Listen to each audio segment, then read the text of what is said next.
Maliyɛnw sɔgɔmada joona in na karamɔgɔ bɛɛ fɔ junior k'ale ye muso fara ɲɔgɔn kan k'u ka dugawu kɛ Mali ɲɛ ko ka Ala ka Mali in basigi. Lalalamɔgɔw weleliw deliko la kura tuguni mun ni kamitu tɛ kelen ko dugawu ma nafa ɲɛ Mali ye ko dugawu bɛ ka kɛ ko kɛlɛ ma ban. Tiɲɛ don dugawu bɛ ka kɛ kɛlɛ ma ban. Au moins silamɛw bɛ ka dugawu kɛ. Silamɛw ye ekɔlisow jɔ. Silamɛw ye dɔgɔtɔrɔso dayɛlɛ. Aw laadalamɔgɔ ninnu a ye mun kelen de kɛ Mali ɲɛ a y'a fɔ a y'an ka mɛn.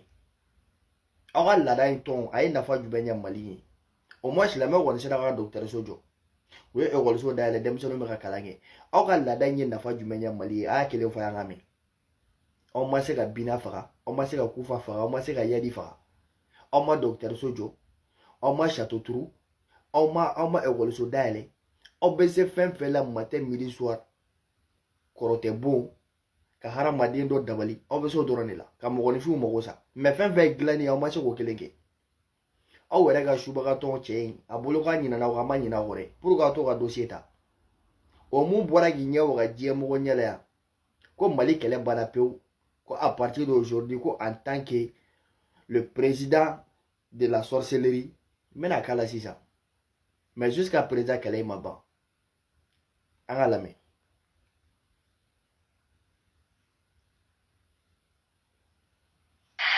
Je déclare solennellement aujourd'hui ici devant tous les rois en tant que chef suprême de la sorcellerie africaine, père de tous les sorciers africains, que la guerre est finie au Mali. Ok, k'a b'a déclaré officiellement en tant que subagatɔ ɲɛmɔgɔ bɛɛ b'a dɔn subagatɔ ye ladalako ye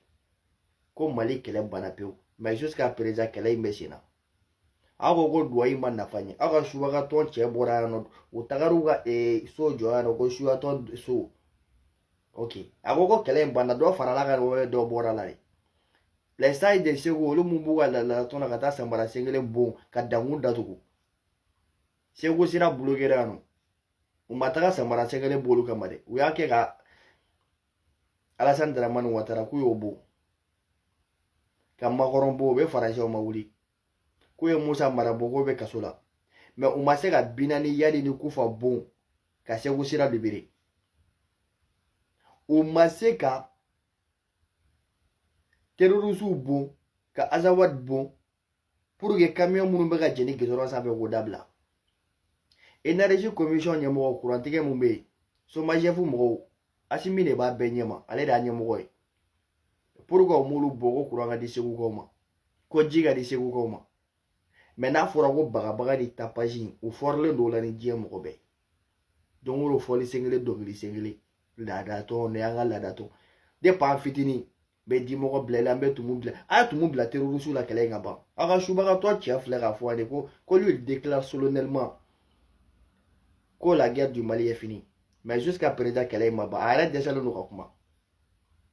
a bɛ yɔrɔnin min na hali ni pétard ni cira a bɛ boli ka don a ka dilan jukɔrɔ a bɛ ɲina laadatɔw kɔ ye a bɛ n'aw sigi a dala manakan fɔ la ko duwawu ma fɛn ɲɛ Mali ye duwawu ma fɛn ɲɛ Mali ye laadatɔ ye mun ye nafa ɲɛ Mali ye a y'a kelen fɔ y'an ka mɛn a ye mun nafa ɲɛ Mali ye aw ka laadatɔ ye nafa jumɛn ɲɛ Mali ye a y'o fana fɔ y'an ka mɛn au moins anw silamɛw bɛ se k'a fɔ kalanyɔrɔ dayɛlɛla denmisɛnninw bɛ ka taa kalan kɛ a ekɔliso fara mandarasasow kan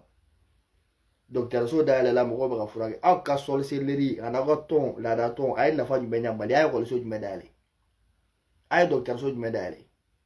a ye fourage jumɛn sen au moins silamɛw ye nin bɛɛ kɛ a bɛ n'aw sigi an dala manakan fɔ la nɔ ko duwawu taara Mali ye ko guerre bɛ sen na ko Ala ɲɛ b'a la Ala de y'a fɔ k'u ka marifa ta Ala de ye marifa fabriqué ka d'u ma Ala de ye marifa fabriqué ka di dɔ ma n'importe quoi a ka jinɛkan fɔ kun tɛmɛ ka bɔ an kan an b'an ka ko sɛbɛlama na a y'a kun tɛmɛ ka bɔ an kan n'aw bɛ fɛ ka karamɔgɔ mun classé o classé bɛɛ bɛ bɛɛ fɔ dɔn bɛɛ fɔ ta b'a ni musow de cɛ ale ni cɛw tɛ fankelen fɛ abada ale ni musow de bɛ fankelen fɛ donc n'a ye musow fara ɲɔgɔn kan taa duwawu ta kɛ ni contrat bɛ mun ni bɛɛ fɔ cɛ k'i ɲɛfɔ bɛɛ fɔ ma mais n'a k'a bɛ duwawu côté gauche kɛ ka na k'aw bɛna silamɛya ta an bɛ bɔ politique kɔnɔ dɛ an bɛ dɔn yɛlɛma ɲama kɔrɔ sisan bilaye i bɛ silamɛdenw de sigilen u b'u disi gosi k'u bɛ seli su ni tile mais olu de bɛ occasion sɔrɔ ka silamɛya la gosi ka tɛmɛ hayi kamitiw kan mais u bɛ tila ka t'u ten turu ko Alahu akubar ko diinɛ ko a fɔli ma ko silamɛ munafiku la voix des sans voix le détecteur de mensonges de tous les temps ne tɛ sɔrɔ a fɔ ko tiɲɛtigi sari vive la patrie vive la démocratie ala k'an ka jamana in basigi lalalamɔgɔw a ye bɔ an bɛ k'aw makɔnɔ a ye ko jumɛn de kɛ mali ɲɛ a ye nafa jumɛn se mali ma a ye développement jumɛn sabati a ye usine jumɛn dayɛlɛ a ye dɔgɔtɔrɔso jumɛn dayɛlɛ a ye foraji jumɛn sɛgɛ ka di fantanw ma aw ka laadatɔ in a dimɔgɔw a n'a kɔrɔtɛ n'a kɔmɔw o aw sera ka terroriste joli faga n'a ye a nɛgɛ hayaw aw sera ka bali joli kunbɛn n'a ye k'a di sɔrɔsiw ma n'aw sigilen sɔrɔ a dɔ la jinɛ kan fɔ la yan nɔ an b'aw sigi miseli kan